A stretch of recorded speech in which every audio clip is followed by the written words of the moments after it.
Let's do it. Good afternoon and welcome to the Virtual College Exploration for all North and South Carolina students, sponsored by the Carolinas Association of Collegiate Registrars and Admissions Officers and StriveScan. Thank you for joining us. A few housekeeping announcements before we get started. You can use the Q&A button on your screen to type your questions to our presenters at any time. Your camera and microphone are off, so panelists cannot see or hear you. This is just one of many different sessions happening, so be sure to check out the full schedule at CACRAO.org. This presentation is being recorded and will be available within about a week at the same website, CACRAO.org. I'd now like to turn it over to our presenters.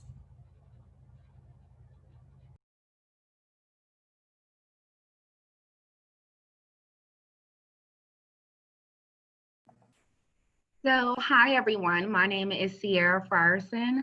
I am one of the presenters for Best Advice for Surviving College 101. Also, I am an admissions counselor at Winthrop University. I've been at Winthrop for about 4 years.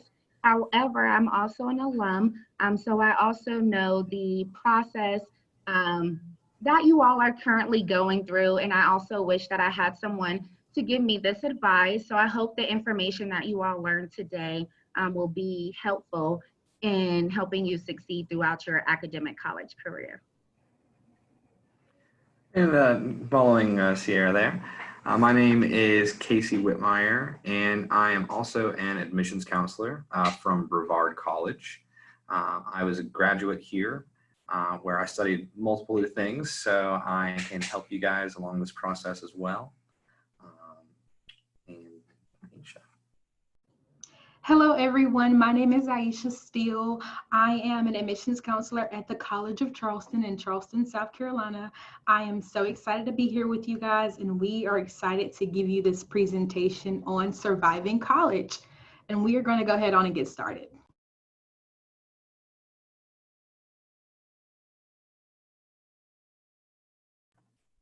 All right, guys, so we're going to start today with kind of an overview of what you're going to learn.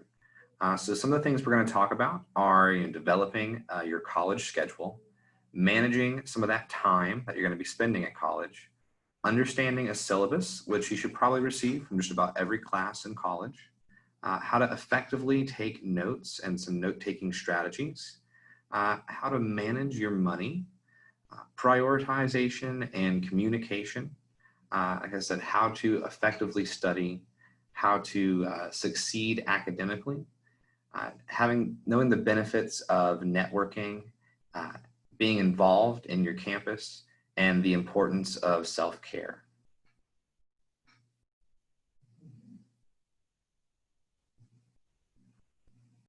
So just as throughout your high school career, you all have a guidance counselor and you meet with that guidance counselor one-on-one to decide your schedule for the upcoming year. You would do the same exact thing when you are in college. However, it will be a little more in depth. So you will meet with your academic advisor and you all will decide what courses you are planning to take each semester. So whether that's the fall and the spring. Most incoming freshmen take between 12 to 16 credit hours. 12 credit hours makes a student a full-time student. So that is one thing to keep in mind. However, if you are a South Carolina resident and you are receiving the South Carolina scholarship, there are other things to consider as well when determining what courses you're going to take. So instead of taking 12 credit hours, you may take 15 credit hours a semester because that is one of the requirements to maintain your life scholarship. So when you are planning your courses for each academic semester, that's one thing to keep at the back of your mind. Now, this is a bit different from high school. So you will have an admissions counselor like us that will help you with the transition from high school to college. But the courses that you take will not be depending on what institution, they might not be the same every day. So a student may have college algebra Monday, Wednesday, and Friday if it's 50 minutes. However, let's say if you're taking a foreign language course, and it's an hour and 15 minutes, that class may be only Tuesday and Thursday. So definitely design your schedule to your lifestyle. So if you are a morning riser, you might want to take early classes. However, if you are a late riser, you may want to take those 12 p.m. courses. I know for me, I was involved in a lot in college besides joining organizations and having a job. I kind of fit that my schedule, my academic schedule around that. So I wanted to be done at a certain time. So I took more morning classes than afternoon classes. There is a platform that has been utilized for all students. And one of those platforms that students use to kind of get to know their professor or selecting their professor is ratemyprofessor.com. So that is beneficial when you are selecting your courses.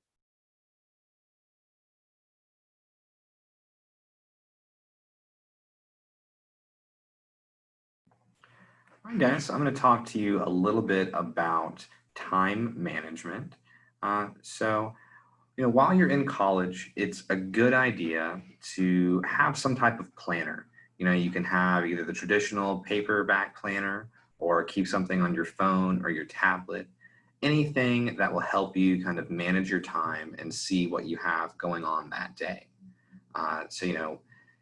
You might have some classes, you might have practices if you're an athlete. If you're in any art classes, you may have labs as well as science classes. And knowing all of those things is good. But then, you're also going to want to have time for, extracurricular activities. Do you like to go out and ride your bike, or do you like to be in parts of clubs when they meet? And having those meetings on your calendar is going to help you stay a part of your community. Yourself, as well as the best times of the days that you're most efficient.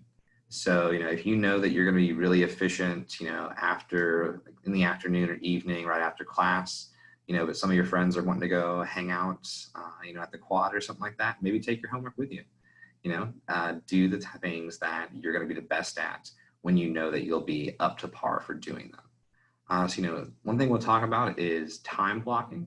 So, if you block out a particular time, that'll help you prioritize other things. And not all institutions, but some institutions do actually have some blocks kind of blocked out for you for time.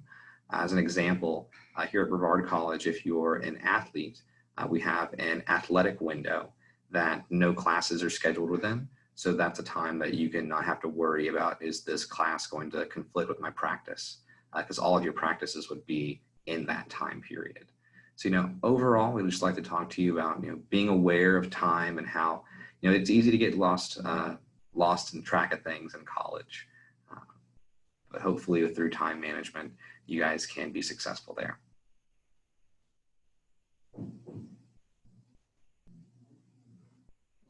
Hello, everyone. If you are not already familiar with the syllabus, a syllabus is your guide to a course. It includes information like the description of the course and what you're expected to learn, the required text, a schedule of assignments, your final exam dates, and essentially it details what is expected of you in a course. But the main purpose of a syllabus is to serve as an outline to guide you throughout a course. Every professor in every class that you take will provide you with a syllabus, and it is your responsibility to read it and keep up with it, because professors might not always remind you of deadlines. It is usually published on your institution's learning platform like Blackboard, Canvas, and your courses will be listed in full on that website, and there you can locate the syllabus. It is important to read over your syllabus weeks prior to courses, because sometimes professors might dive straight into instruction on the first day of on classes, and you might have a reading assignment or some type of assignment to complete. And it is important to read that syllabus because those assignments will be published there. But most importantly, a syllabus also has the grading policy, and it tells you what is expected in that course and how to get an A and be successful in that course. And lastly, the attendance policy for that course as well.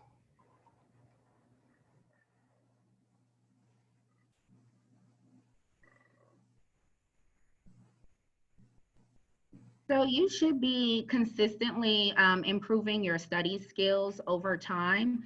So we do understand every student has a different learning strategy. So some students may be like a kinesthetic learner, a visual learner, an auditory learner. So due to that, you know yourself best. So you know how you are going to thrive in what type of environment as well. So due to that, if you are a person who's very organized, however, your learning environment may be your bedroom, but it's unkempt at the moment, you may not want to study there. So you may want to go to the library or you may want to go to the lab. So whatever location is best for you where you can be creative and your brain juices flow, you want to go to that location. So me specifically, my location was a lab in a library. That's how I succeeded in college. Also, some students, you may want to create a study guide. This helps best when you have a midterm or when you have a final exam, creating a study guide of the material that has been learned either halfway through the semester or through the entire semester. Also, creating acronyms. Say if you have a foreign language course or you have a chemistry class or a biology class, creating acronyms help best with those courses that I found it. Also, take breaks when you are studying. Say if you have studied for an hour and a half, you may want to take a 15-minute break or a 20-minute break just to kind of rejuvenate. There is a rule of thumb that around, if you're taking about 12 credit hours, you might want to study between 1 to 2 hours for that class. So if you have 12 credit hours, then 24 hours of studying for that week. Of course, we know that may not happen, but you definitely want to set some time aside to study so that you can be academically successful in that course.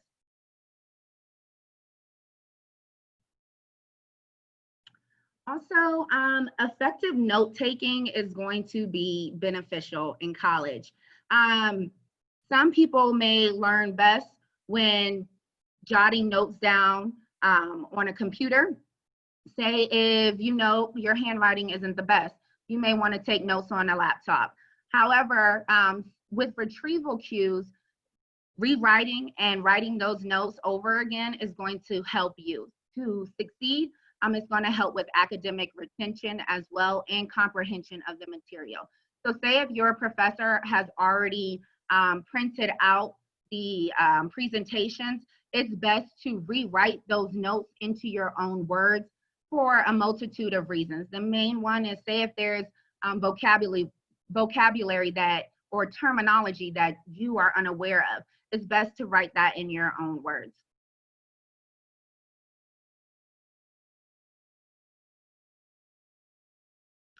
And then, of course, there are academic resources. A lot of the academic resources on a lot of institutions' campus are free. It's already built into your tuition and fees. So take advantage of these resources. I know there might be one on here that you all are unaware of, which is office hours. So that's a new word for you all. Office hours, each professor on campus has a set of hours that they take throughout the week. Say if it's a Monday, that professor's office hours might be 9 to 10:30 on Mondays and Wednesdays. And this is where you can meet with that professor and discuss any material. So say if you didn't understand the lecture on Monday, you can meet with that professor during that time. If it is outside of office hours, then it's best practice to send an email to that professor if you want to meet with them. But take advantage of the office hours. Of course, there's other academic resources to help with retention and academic success, and that is the tutoring center, the lab. I thought I was a professional writer before coming to college. That was not the case. So I spent a lot of time in the writing tutorial center, and it helped me to become a better writer. Also, there are language learning labs and house calls. So say if you had a math question and it was 10:30 at night, you're able to call house calls and these students are able to assist you with your problem in any subject area. Also, I do want to highlight the Office of Accessibility. If any student has an IEP or a LEP, you definitely want to attend the Office of Accessibility so they are able to communicate with faculty members if you need any extra time on a test or anything.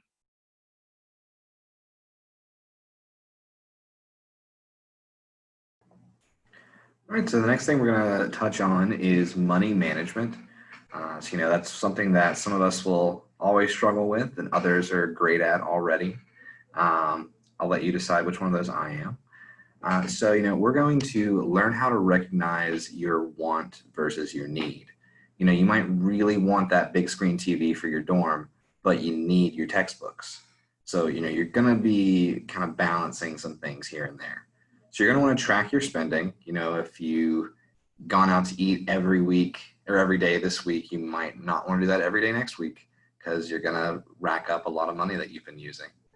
So, you want to do, one thing you can do is create a spending plan. You can budget for yourself. All right, I've got X amount of money this week for food other than the cafeteria that's, already provided to me. And you can put in whatever amount you want, whatever is within your budget. But it's good to keep to that plan. Otherwise, you'll start spending more money than you expected to on things that are outside of your scholastic costs. So, like I was saying, cooking versus going out to eat with friends. Some dorms have kitchens available where you can, say, go to the grocery store and, get things to make a really nice dinner for you and your friends. But weigh the cost of that with going out to eat at a nice restaurant, things like that. Take advantage of student discounts. So, depending on which town or city you're in, you're going to have a lot of different discounts available, usually through your student ID card. So, showing that will usually give you, discounts, which rather, change from either percentages or just this amount's off or things like that. For loans, borrow what you need. So, some colleges will say, if you need, if you need to buy a laptop, for instance, sometimes you can figure in the loan money to be able to include that laptop. Also with books, if you need to be able to use your loan money to get your class books. Those are all things you need to think about ahead of time and have an idea and plan how you plan to cover those costs. One other thing is to regulate your campus cash. So a lot of universities will have something that's usually built into your meal plan, where you have, let's say $100 that you can use on an on-campus, eating facility, whether that be like a corner market or like a coffee shop or a grill. Using those different campus cash things is another option that you have.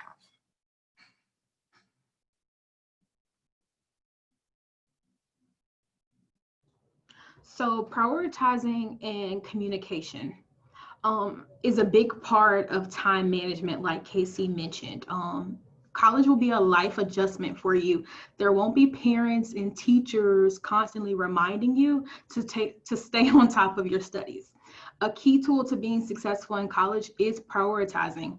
As an incoming freshman, you will be taking anywhere from 12 to 16 credit hours, which is about 4 to 6 courses, and you will need to be able to manage and balance your responsibilities in the best way possible.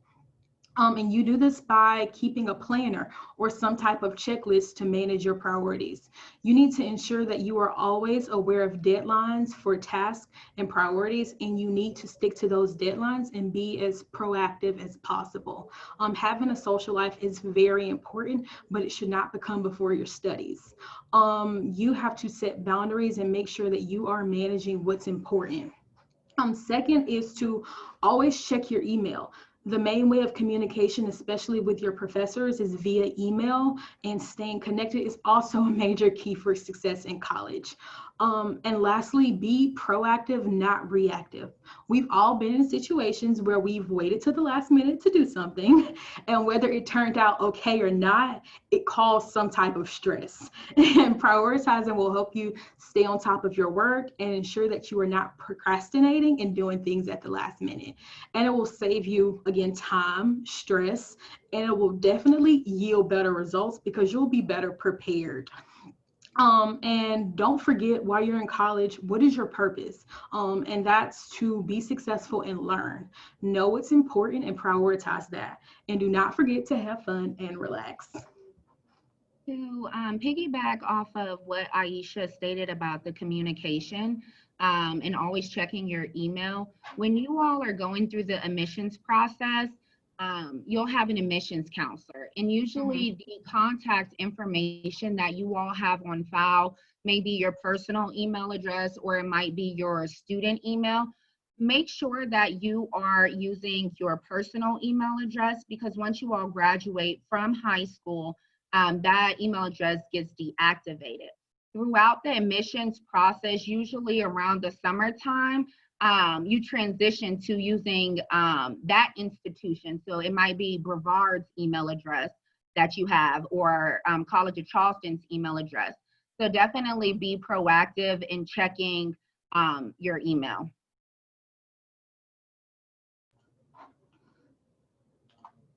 And so, networking. Something a mentor once told me was that if you have not forged any type of lasting connections with those you met while in college, you did not do it right. One key way to networking is getting to know your professor. It is vital to be successful in a class. If you're struggling, you need to know that professor's office hours so that you can get any additional help that you need so that you can be successful. Second will be classmates, study groups. That's how I met some of my closest friends to this day. They become like a support system for you. And sometimes learning in a study group is a little bit easier than it is, or it takes the pressure off of learning in a large lecture course. And third, your academic advisor is a great resource for college students to network as well. They help you learn what right classes to take, what professors to talk to, and they even help you consider different career options. And getting to know them and making sure that they know who you are is important so that they can guide you and help you get your degree. Lastly, getting involved on campus. There are tons of ways to get involved, including honor societies, professional clubs, social sororities and fraternities, or even sports. And joining clubs and organizations are the number one way to meet people outside of those that you live with and you go to class with. And most campuses have some type of organizational fair at the start of the school year, and that is key to connecting and networking. So you want to make sure that you most definitely attend that. But essentially, networking is so important because you begin to develop a pathway into your future career after graduation. You want to make sure that you have and you do whatever it takes to get your dream job and use that degree that you earn. Networking is one of the most important parts of reaching this goal, and it can help you build a bridge from academic success to professional and career success.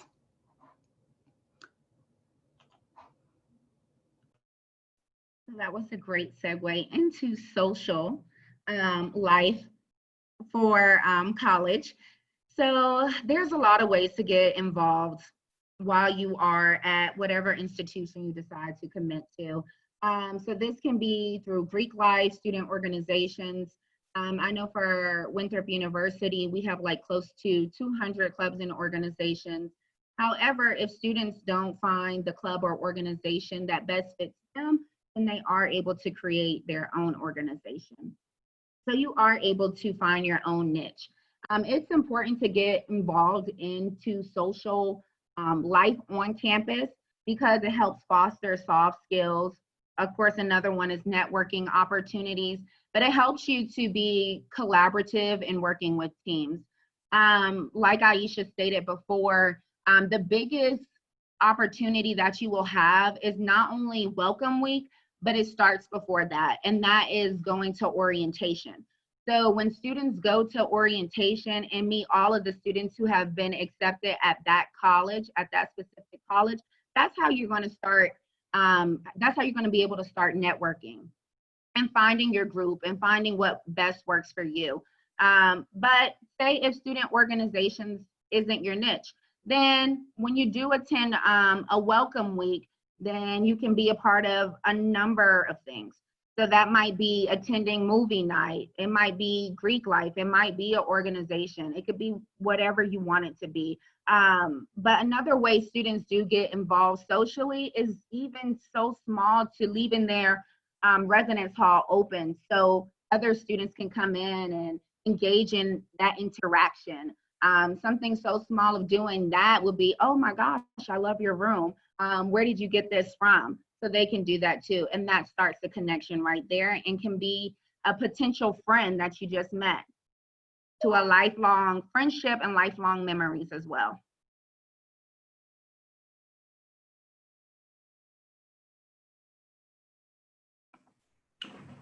All right, so one of the things that we like to talk about is self-care. So you might have already had some experiences with self-care in high school, but being at college, you aren't necessarily going to have your parents there to come home to every day. There isn't going to be many people to remind you, hey, brush your teeth, make sure you're getting enough sleep, make sure you're having all your meals, that types of things. So we're going to talk about getting enough sleep for one. Most people, not everybody, but most people need around 8 hours of sleep. I would be lucky to say if I got that in college. But like I said, that's what most people on average need. Keeping a balanced diet. So, making sure you are taking advantages of, the scheduled times for your cafeteria, and make sure you're not just getting the same thing every day. Make sure you're kind of rotating in, fruits and vegetables, getting everything around that your body needs. So a lot of different campuses and universities will have counseling services available, whether that be, spiritual, emotional, or even, we'll have some that are just in general counselors, that you can go and talk to just about anything. And most of those, and some, I would say some of those on campuses are free. I know here at Brevard, they're also free as well. So stay active. A lot of campuses will have some type of walkways that you can use, as well as athletic facilities if those are available to all students. If you go to a school that is in kind of an area known for outdoor sports, Brevard College being one of those, you can do things like rock climbing and mountain biking, kayaking, all those sorts of things. So if you're into, other types of sports, find a college that's going to be able to suit those activities that you need. Have a support group. So, whether that's your friends, it could be, a group of friends on campus or even another club. Feel the most comfortable. And from there, that's going to set you up for success. And one thing that's really important in college and in general is knowing when to say no. So you're going to have all these times that you're getting asked to do things, and sometimes you might not be able to because of a class. Other times it might not be the best idea. So being able to say no, not only to your peers but also everyone around you, is something that will help you in college.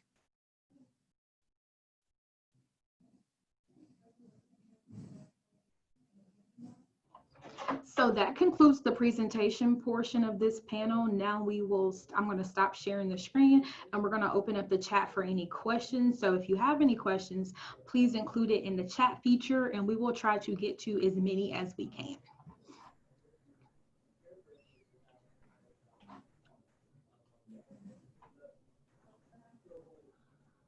So as of right now, we have one question and the question says, what is the average amount of classes a college student takes each semester? I don't know if one of you guys want to chime in and answer that. To be considered, make sure I'm unmuted. To be considered a full-time student, I think as they mentioned earlier, you have to have at least 12 credit hours. So that's usually, one class is going to be on average 3 credit hours. So that would be 4. But if you have a scholarship like the South Carolina Life Scholarship, like she was mentioning, some of those might require you to take 5 classes equaling 15 hours. Some classes, like I said, most are going to be around 3 credit hours. But some of your more introductory levels or classes that maybe only meet once a week, like an intro class, might only be 1 hour. Whereas some of your science classes that have a lab associated might be 4 hours. So those things all kind of go into play with, saying how many classes would you have in a given semester. Okay, so the next question says, when do you choose who you are going to room with or be in a dorm with? and I think I'll go ahead on and answer this one. And if anybody wants to chime in, if it's different for their institution. So once you submit in your enrollment deposit, you also usually submit in your housing deposit as well. And for the College of Charleston, you fill out a roommate questionnaire during that time. And if you don't already have roommates that you already want to be paired with, that you've met throughout the admissions process, or that you know that's coming from your area, we will then pair you and match you with a roommate based on that questionnaire that you fill out. And we usually give out housing assignments before orientation, so sometime around June, July, before coming onto campus. And I'm going to let my other panelists answer that and how that process goes for their institution. Similar for Brevard here. We would also, after you have your enrollment fee paid, you would fill out a housing form or questionnaire. And, like she was saying, if you have someone in mind already that you've met either through an event on campus, say through a sporting event or just someone you know already, then you can request that person.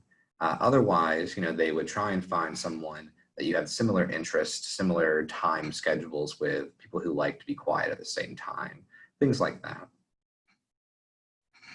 I know I'll briefly touch on it because I see we have a lot of questions that are coming up. I know at Winthrop, when it comes to selecting the residence hall, there's not necessarily a fee that's associated with that. You have an enrollment deposit that you would pay that covers, like, it solidifies your attendance to the university. So that's kind of included in that.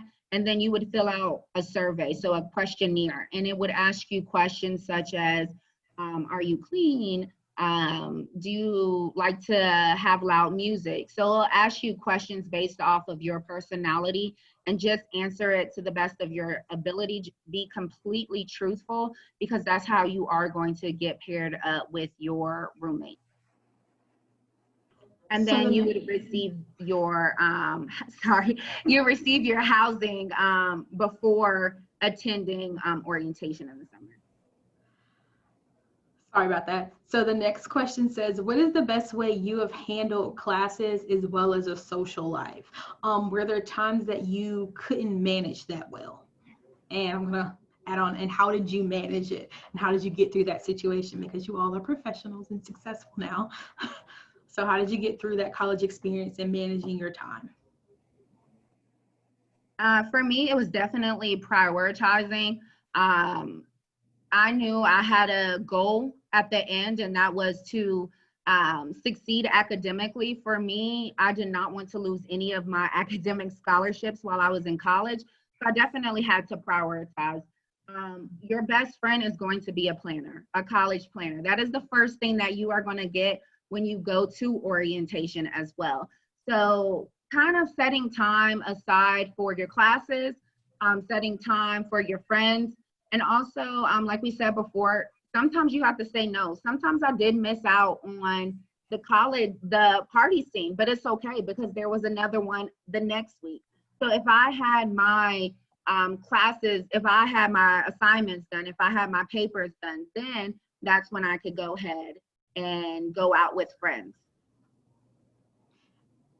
Okay, so what is a good way to maintain a steady income while you are a full-time student and also participating in sports? Some universities, that if you qualify for it, have work-study programs. And the great thing about a work-study program is oftentimes they will work within the schedule that you already have set up between your classes and your athletics. So at least here at Brevard, that's one option that I would say the students use a lot. So what if you don't get along with your roommate? So I'll answer that. I'll answer a little bit of the first question too, and answer this question. Going back to the income, you have to remember that you are a student first before you are an athlete. So always remember that. Even if you do have a athletic scholarship, you are also a student. So they'll work around your schedule as well. As an incoming freshman, I don't encourage getting a job your first semester at least. until you have kind of mastered balancing time management and prioritizing, then you can receive that. As far as the next question, it was about if you don't get along with your roommate. Mm-hmm. We want you to be comfortable. We are not wanting you to be uncomfortable in any setting. So if you happen to, your personalities do not mesh, it happens, it's college. People are different. If they do not mesh, then you go to your residential officer. There's different measures that they would take. So I know at Winthrop, they would ask you, have you spoken with your residential officer, the RA, on the floor? If you all weren't able to come to an agreement, then it would go to residence life, and they would switch you to a new, either a residence hall or either with a new roommate. So you're no longer uncomfortable. So what is your best advice for a student of color at a PWI? How do we ensure our students feel connected on campus, find a supportive system reflective of their identities? This is a really great question. I'll start off by saying getting involved was really important for me. Finding that support system and connecting with those around me. I'm going to use this opportunity to plug in lots of schools. Well, most institutions have a multicultural center that's aimed at getting students of color connected with each other and helping build that support system. It is a great segue to meet people and build that support system. So I will most definitely reach out and see if they have any events. I know some schools have incoming mentoring programs for students of color to help transition them into college as well. So I would most definitely research the institution that you're looking at going into and seeing if they have any programs to help get you connected and help ease that transition. So the next question is, do you have to choose a meal plan when enrolling into a university? That may be different, for each university. For instance, here at Brevard College, your meal plan is built into your overall costs. So you'll have one particular cost for your meal plan, but then you'll be able to select, say, A meal plan or B meal plan. And so that could be different for every college or university. So it depends, to piggyback off of what Casey said, it depends on how close you are to that university. So say if like a student is a commuter, that means they live 50 miles within that university, right? So if you are a commuter, you have the decision to decide if you want a meal plan or not. However, if you do live on the campus and you get a residential hall, you have to select a meal plan. So what would be the admissions process for a student with college credits coming from high school? Great question. So I can go over that. Okay. So I'm assuming you are a dual enrollment student. If there are students who are dually enrolled or have taken any AP courses, the thing to keep in mind, I'll start with AP. Most institutions, you have to score a 3 or higher for it to count as a college credit. For dually enrolled students, say if you've taken English 101, it may count as writing 101. So what happens is when you've committed to the university that you want to go to, you will send your college transcript at that institution you were dually enrolled at. So for example, if I lived, say if I lived in Conway and I was a dual enrolled student at Horry Georgetown, then I would get my transcript from Horry Georgetown and send it to the institution that I have decided to commit to. They will then look at your college transcript and then they will be able to award you those college credits. So you definitely will receive credit. Yeah, and one other thing that I also want to mention is making sure that you do the research to see if the college accepts your AP and IB credits. I know at the College of Charleston, we give credit based on your final exam score. So just making sure that you look and see how those courses transfer in, because a lot of institutions accept them as well. So the next question is, if you are a full-time student, can you still work? The answer essentially is yes. I would go with the suggestion that Casey made earlier is incoming as a freshman, making sure you take that first semester to get your bearings to see how things are flowing. If anybody has anything else they want to add. Yeah, I will add to that. So I actually had two jobs while I was in college, and I was a full-time student. One thing is you're going to have to focus more time. When you do have a job, you're going to have to give more time to your academics. Something is going to suffer, and more than likely what it's going to be is your social life. One is going to be a little less involved. That's what I would say.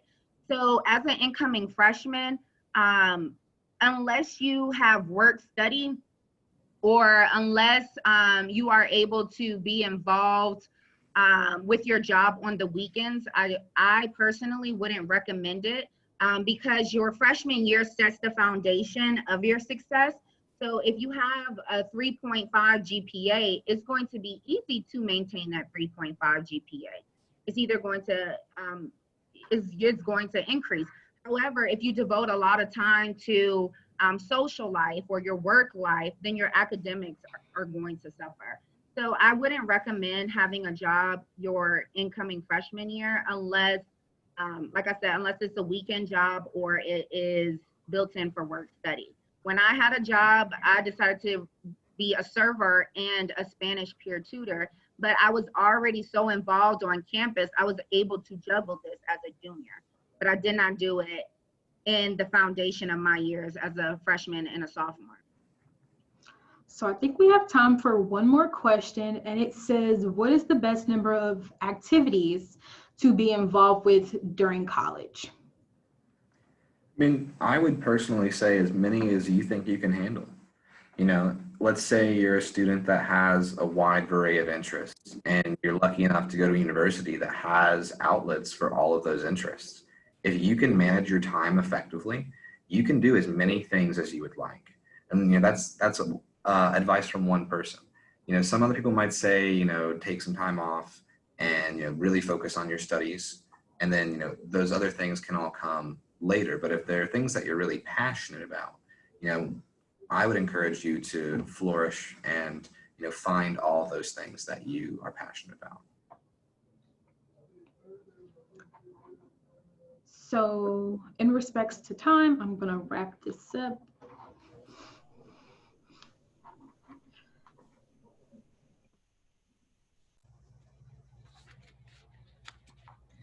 All right, and thank you all for joining us today. When you close this window, there will be a link to a very quick 4-question survey. We'd really appreciate any feedback you can provide.